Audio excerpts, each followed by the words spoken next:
You're a single man looking for a wifey. You come across this profile and you swipe whatever direction it is that means yes. This comely woman, as Belle Gunness described herself, was at least 5'8", 250 pounds, and her milkshake was bringing the boys to the yard.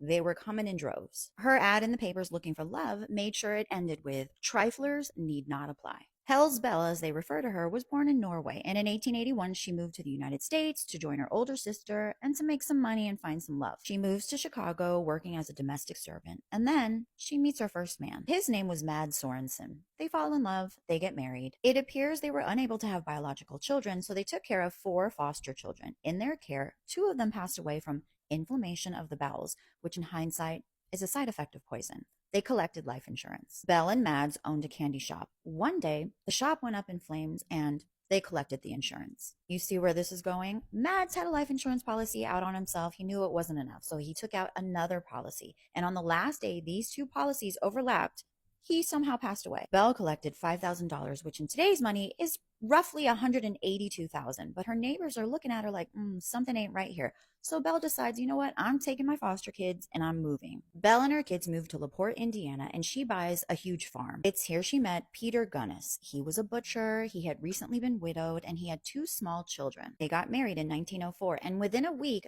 Peter's infant daughter, under the care of Belle, mysteriously passed away. 8 months later, Peter passed away. Belle told authorities and neighbors that somehow a meat grinder fell and hit Peter. Not long after, one of her foster daughters, Jenny, told a friend at school, "Mommy unalived my daddy with a meat cleaver." And then Jenny disappeared. Twice widowed, Belle is all on her own, and she's got a giant farm to take care of. So again, she took ads out in the paper, which is like setting up a profile, right? And she told everyone, listen, I've got a farm. I need a man who can help. We can join our fortunes. But if you notice, she says, I won't take you serious unless you come to visit me in person. In the meantime, she hires Ray Lamphere to help with the manual labor around the huge farm, right? And pretty soon he starts dipping his stick into her honey pot. Ray's going out after work, bragging to the locals, she can't get enough of my magic stick. I don't think Ray was that bright. Part 2 is coming right up.